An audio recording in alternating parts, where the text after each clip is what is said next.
This program contains graphic violence and sexual situations. Viewer discretion is advised. Actress Sharon Tate first makes headlines as the star of movies like Valley of the Dolls and as the wife of famed director Roman Polanski. Sharon Tate and Roman Polanski have become sort of the it couple. But her name goes down in history for a very different reason. It was beyond anyone's ability to comprehend. In the summer of 1969, What was that? Did you hear that? the pregnant actress and 6 others are brutally slain in the most infamous 2 nights of murder in American history. I have no mercy for you. The gruesome scenes shock even the most crime-hardened detectives. There's bodies and blood everywhere. These murders terrified the whole Los Angeles community. I want you to be a new friend of mine, Charlie Manson. The mastermind behind the slaughter, a charismatic leader of a religious cult bent on carrying out his sinister vision he calls Helter Skelter. All you had to do was look at Charles Manson and look into his eyes, and you could see that he was mad as a March hare. Between drugs and rock and roll, Manson knew how to appeal to this type of young person. How did fate bring together a movie star and a psychopath? Tonight, you are the devil. You understand? Meet Charles Manson, Man's son. Son of man. Charlie Manson. obscure ex-con, struggling musician, and society reject, until murder made him famous.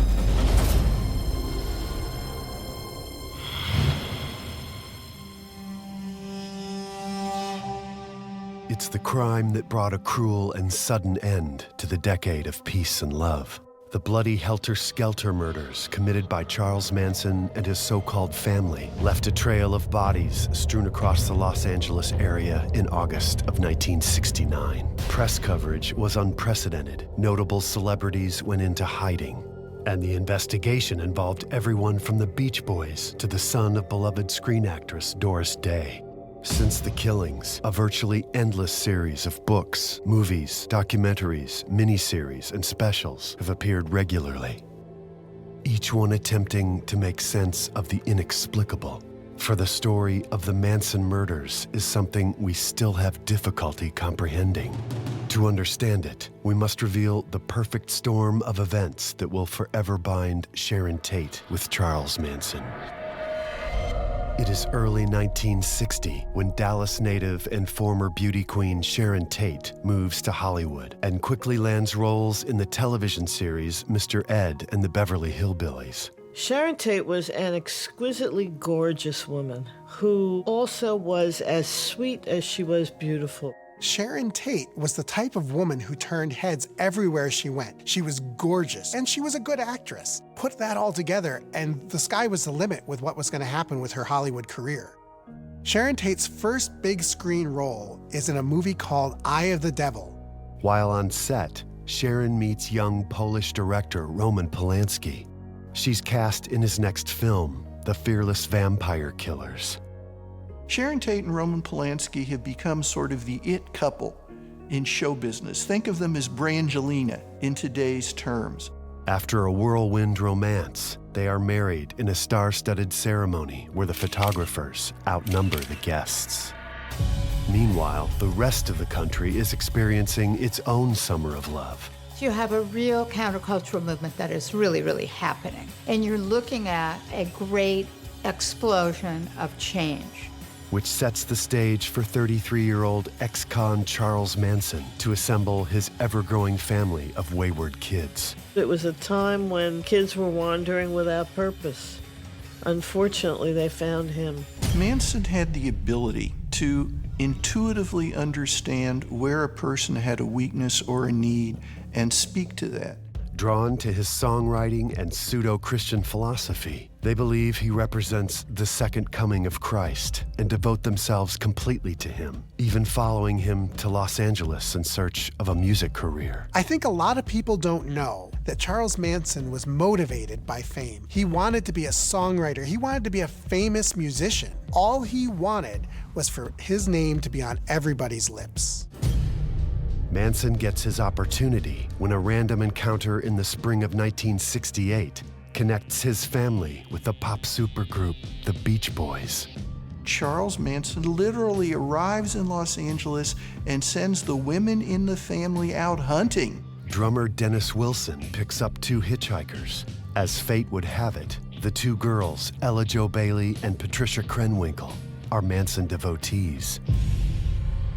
They spend the night with Wilson. The next evening, Wilson returns home from a recording session with the Beach Boys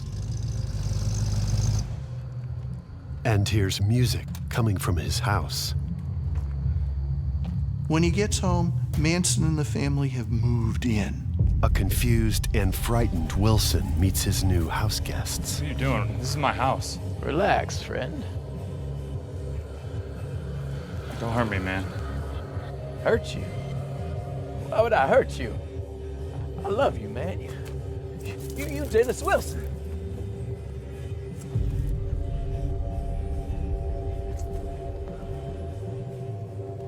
Charlie Manson.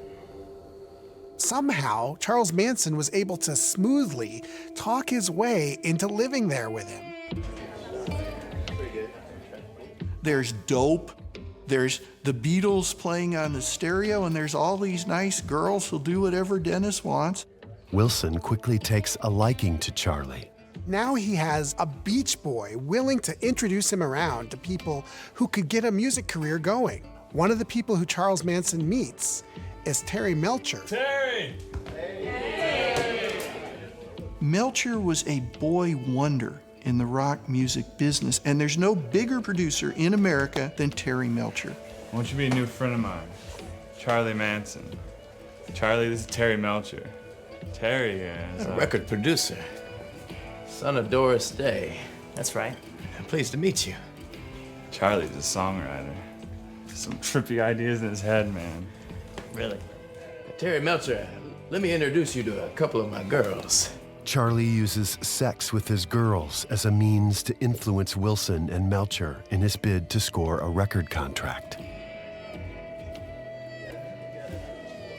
Charles Manson really did get to play his music for a lot of influential people. Even though he wasn't all that talented, he was being heard. He even records a song at Dennis Wilson's private studio. Pretty girl, come tonight. In late 1968, Manson finds himself at the rental property that Terry Melcher shares with girlfriend Candace Bergen, a secluded hilltop ranch home in Benedict Canyon. Manson would ride sometimes with Melcher and some other friends over to this wonderful house on Cielo Drive where Melcher lived, but Manson was never invited inside. Nevertheless, Manson continues to aggressively seek Melcher's help with his music career. You gotta hear the stuff from my album, man. I mean, the girls play for you sometime. I know. I don't think you do know. I got this album I gotta do. A message to the world. It's gonna blow people's minds. He wasn't being accepted as an equal by this man, and so that grudge formed. Melcher makes vague promises to Manson that he will never follow through on, an act which will have unintentional, disastrous consequences. That sure is a nice house. The house represented a lot to Manson, where the rich, powerful people are, but he can't get inside. Eventually, Manson and his family wear out their welcome at Dennis Wilson's house and take up residence in an old Western ranch in the Santa Susana Mountains, once used as a set for movies and TV series like Bonanza. Spawn Ranch is primitive and remote. On Spawn Ranch, they're isolated. He can send them out to pick through the garbage in containers behind food stores, but they're still going to come back there, fix the big communal dinner. They're going to eat. Charlie's going to preach. He is their entertainment. He is their enlightenment. There's a feeling in the air now, baby. Can you feel it too? Free love is also encouraged by Charlie, who maintains tight control over distribution of drugs like LSD, speed, and mescaline, drugs he uses to control his followers.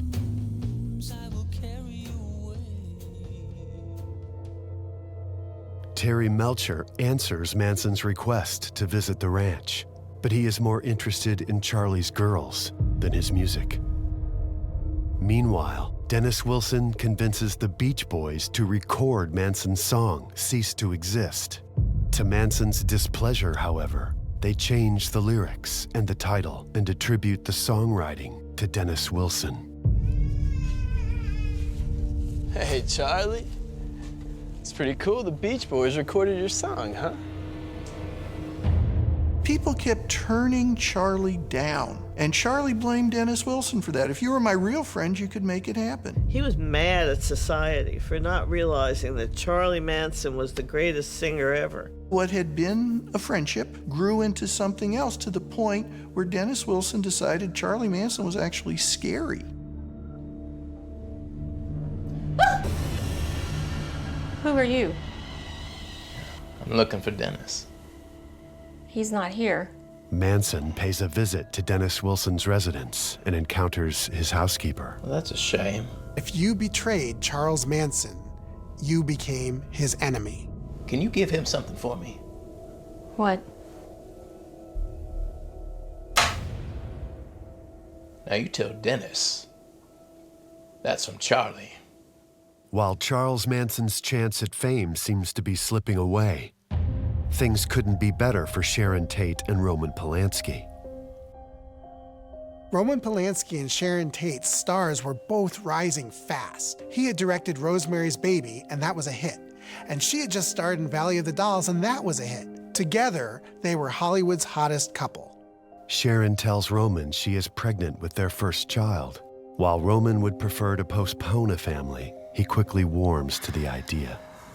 I'm going to need a bigger place. I know, I've been thinking about that. There's a house in Benedict Canyon that just became available. It's very secluded, just off a quiet street. It's the perfect place to raise a family. Which street? I think it's called Cielo Drive. The house at 10,050 Cielo Drive has just been vacated by Beach Boys producer Terry Melcher, the source of Manson's frustration. And in early 1969, Sharon and Roman move in. Charlie wants revenge. He's got to do something. Here's the problem. Melcher and Candace Bergen have moved to an undisclosed location on the beach. After the Polanskis move in, photographer Shiro Katami is taking promotional photos of Sharon at the residence when they get a visitor. Can I help you? Yeah, I'm looking for Terry Melcher. Who? Terry Melcher. I think you have the wrong house. See, this is the Polanski residence. How did you get inside the gate? I'm looking for Terry. Yeah, you said that. He doesn't live here. Goodbye.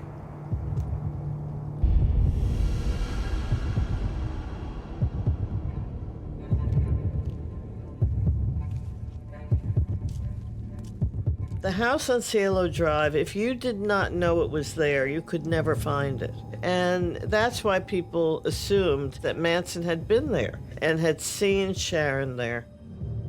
In April of 1969, with husband Roman in London preparing for his next film, Sharon invites two close friends to stay with her until her baby is born. They are 25-year-old Abigail Folger, heiress to the Folger coffee fortune, and her Polish-born 32-year-old boyfriend, Wojciech Frykowski. All will be victims of Manson's madness. Back at Spahn Ranch, revenge for a failed music career isn't the only obsession driving Manson. He's also become consumed with an apocalyptic vision he calls Helter Skelter. Using Bible passages from the Book of Revelation and lyrics from the Beatles' White Album, Manson prophesizes an impending race war from which his family would emerge unscathed and rule the world entire. Manson says that Helter Skelter is this apocalyptic war. Black people have been enslaved, they've been picked on, now they're going to come back to the top. Charles Manson was horribly racist and was afraid that black militants were going to attack him. So that was another aspect of what was going on inside of his mind. Using dune buggies, family members search for the biblical bottomless pit in the desert, their sanctuary from the war. Helter Skelter's coming real fast. But we still haven't found the bottomless pit. We'll find it. It's in the desert like I told you. But what if we don't? Do you doubt me, woman? No, I just... What's my name? Charlie? Charlie what? Manson? Manson. Son of Man. Charlie's Jesus Christ. Amen. But the self-proclaimed Son of Man is short on cash. What is it, Charlie? We need money, Bobby. To get to the desert, we're gonna need more dune buggies. Now, Gary Hinman owes me big for that mescaline burn. Tomorrow, I want you to get a couple girls and go pay him a visit. And don't leave without getting at least $1,000. Gary Hinman was a minor league drug dealer. Charlie sends Bobby Beausoleil, he sends Susan Atkins, he sends Mary Bruner. They get there, Hinman says he hasn't got any money, doesn't know what you're talking about. Manson is summoned, he shows up. Charlie! Help me, man! Apparently you don't listen so well, Gary. Oh my God! Oh my God! Now listen up, Gary. You pay me what you owe me. Kill that son of a bitch if he doesn't come up with the money. And make it look like Blackie did it. What he wants is for Gary Hinman to be killed and make it look as though black militants had come into this nice neighborhood and killed this man, starting a race war. Hinman is brutally murdered, and with his blood, Susan Atkins and Bobby Beausoleil write Political Piggy. They also leave what's supposed to be a paw print, the sign of the Black Panthers. Then, taking both Hinman's cars, they drive off and wait for Helter Skelter to begin. This is the catalyst for what happens next.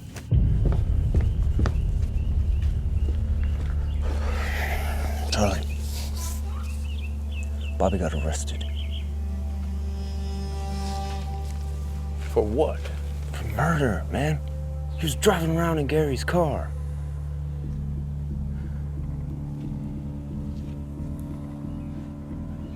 We've got to get him out of jail before he starts talking. He's worried Bobby Beausoleil, who's been arrested for the crime, is going to turn on Manson and implicate him. So if there's another crime that's exactly the same, the cops can't be that stupid, they'll connect them. Bobby couldn't have done the second one if he's in jail for the first, they'll let him go. August 8th, 1969. I don't know, sis. I'd love to have you over tonight. Sharon Tate is only 2 weeks from delivering her first son. I think we're just gonna grab a bite to eat and call it an early night. Maybe tomorrow? Okay. Thanks for understanding, hun. Love you. Bye.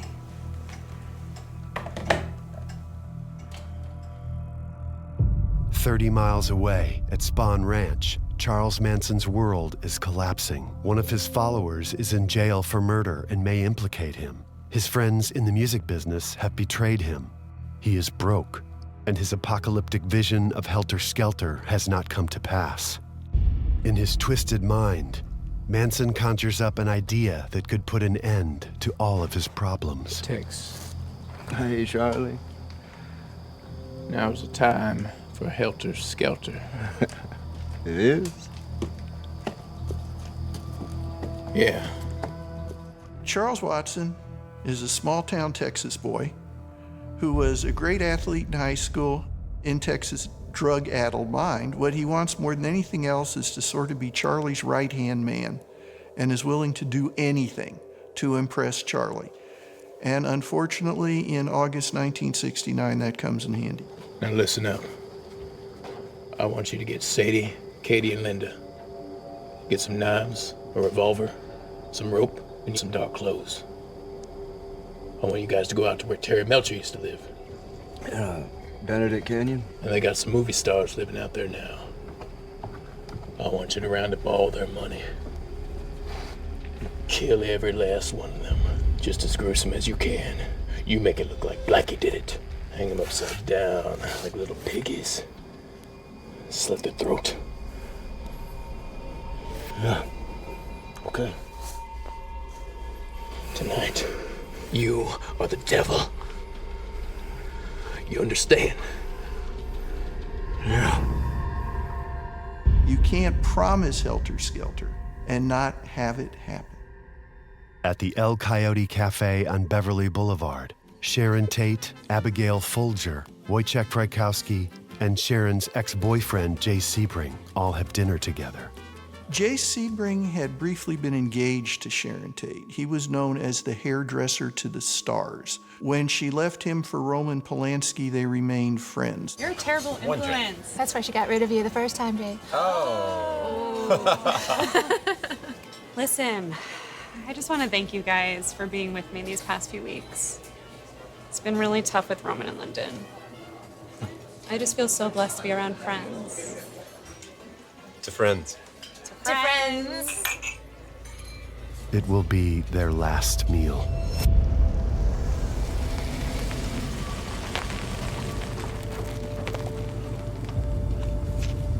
Now do exactly what Tex tells you to do.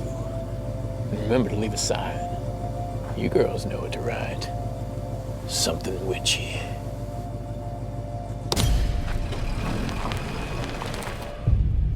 Upon returning to 10,050 Cielo Drive, Abigail, Wojciech, and Sharon settle in for an unusually hot summer evening. Wojciech's passed out on the couch. Gibby's in bed. Just thought I'd check on you before I leave. Can't seem to cool off. Windows are open. But there's no breeze. Well, short of summoning the winds, is there anything I can do for you? Yeah, have this baby for me. I'll be damned if you're not more beautiful now than ever. You are so stoned.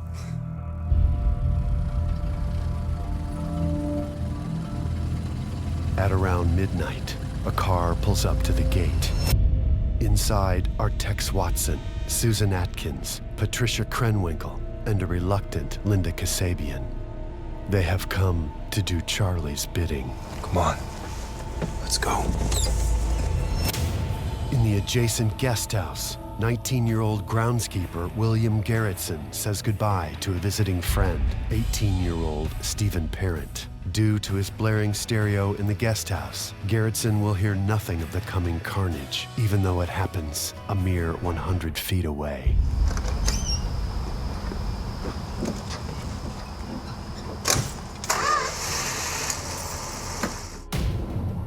After cutting the phone lines, Tex Watson spots Stephen Parent's car approaching him. A Rambler is coming down the driveway. It's being driven by Steve Parent. He's on his way out. Watson approaches Parent's car and orders it to halt. What was that? Did you hear that? Sounded like fireworks. Well, you know how sound travels in the canyon. The sound is swallowed up by the valley. The acoustics there are strange. For no known reason, Tex Watson shot him in the head in his car, killed him. Leaving Linda Kasabian to stand guard, Tex, Susan, and Patricia approach the house. They cut their way through a screen, raise a window, and sneak inside. When they get in the house, the first thing they see is Wojciech Frykowski, who is asleep on a sofa in the living room. Further down a hallway, in a guest bedroom, Abigail Folger is sitting up in bed reading a book. In the master bedroom, Jay Sebring and Sharon Tate are talking. When Susan Atkins is creeping down the hall to try to see who else is there, Abigail Folger actually sees her going by. But there's always guests, so Abigail figures, well, it's just somebody else is getting to stay here.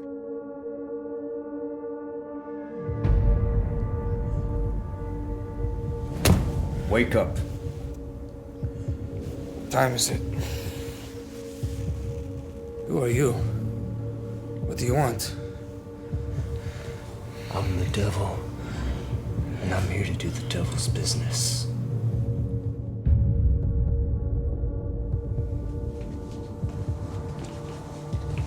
Get up. Come with us or you're dead.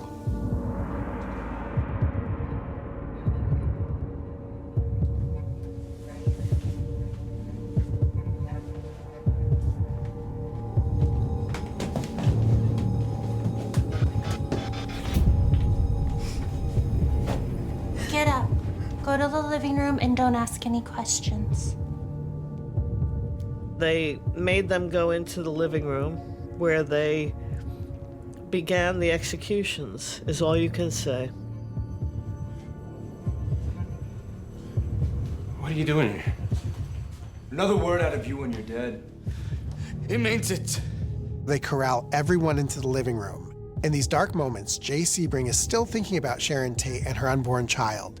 With Wojciech Frykowski's hands bound with a towel, Tex ties nylon rope around the necks of Sharon, Jay, and Abigail and throws it over the beams above. His intention is to hang them. Everybody get down on the ground, face down. No! Shut up! Kate just thinks she's pregnant. I told you already. Another word out of you, and you're dead.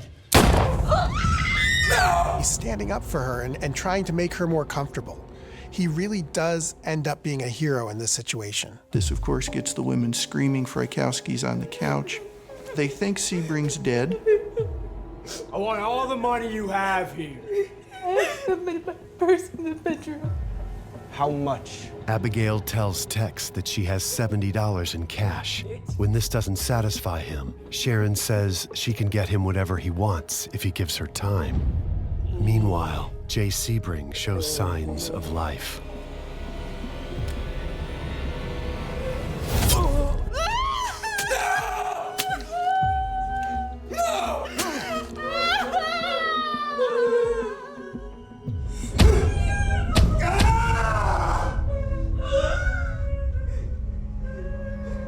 Sadie, go shut off all the lights in the house.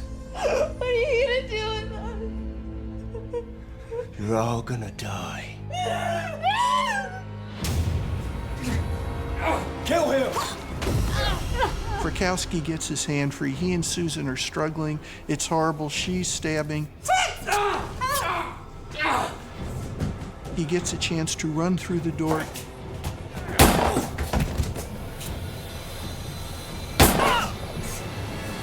When the gun malfunctions, Tex uses it as a club. Meanwhile, Abigail Folger gets loose of the rope and struggles with Patricia Krenwinkel. But Tex quickly makes his way back into the living room. I give up. Oh my God, get me!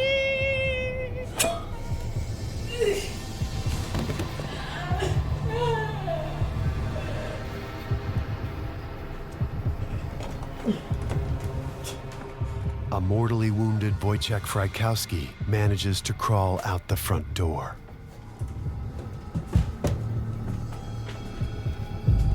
And comes face to face with Linda Kasabian. Oh God, I'm sorry, I'm so sorry. Sadie, make it stop. It's too late.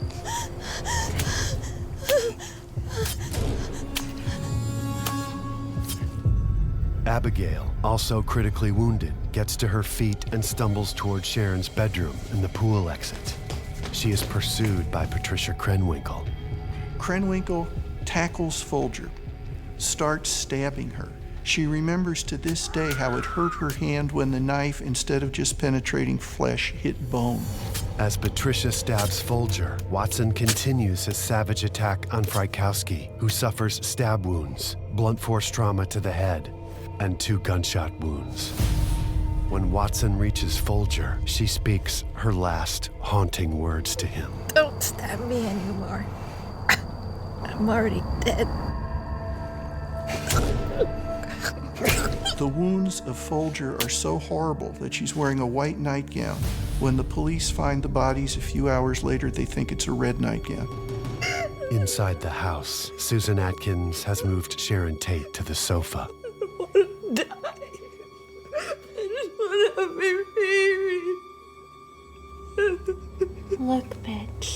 have no mercy for you. You better be ready. You're gonna die. And I don't feel anything about it. When Watson and Krenwinkel come back inside, Sharon tries to bargain with them. Oh, please take me with you. Just let my baby live, and you can kill me. She's begging not for her life, but for the life of her baby. Krenwinkel remembers very avidly that she offered to go with them and they could kill her after she gave birth. What do you say, Tex? What's the point? We already killed everybody else here. Just let her go or take her with us so she can have her stupid baby. But Tex remembers Charlie's words. Kill every last one of them.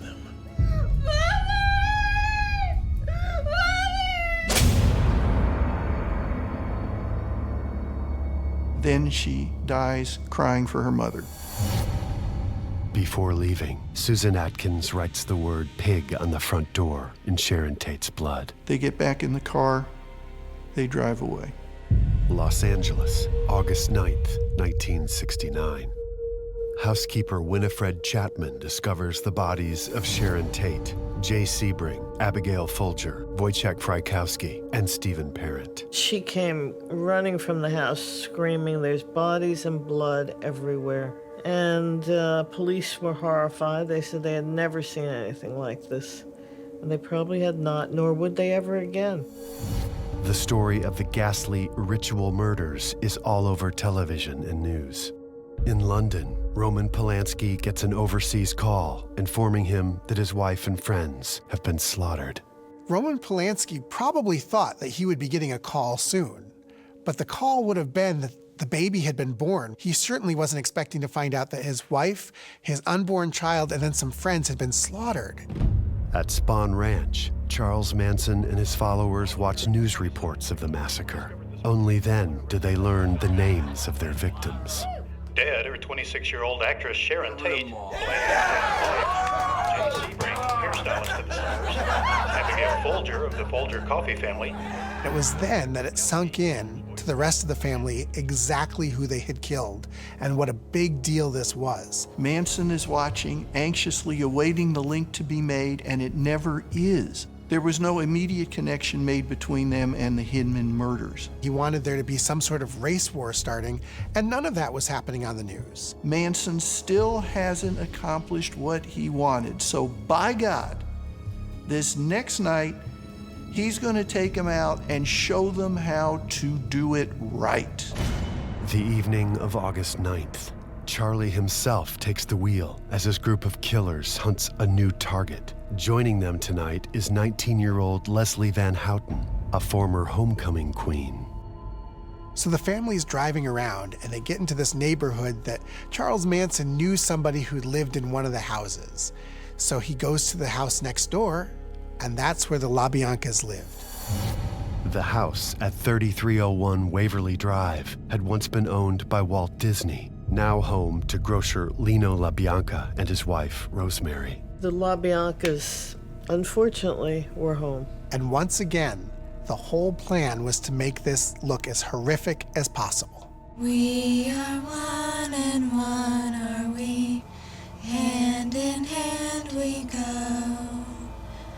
We are one and one are we. Okay, listen up. Tex and I got a husband and wife tied up in there. Now, I told them it was just a robbery and they won't be hurt. Now, last night was sloppy. You guys caused panic when you told them they were gonna die. Just get in there and do your job. Charlie is smart. He's not going to get this blood on his hands. He tells Krenwinkel and Van Houten, go in and do what Tex tells you.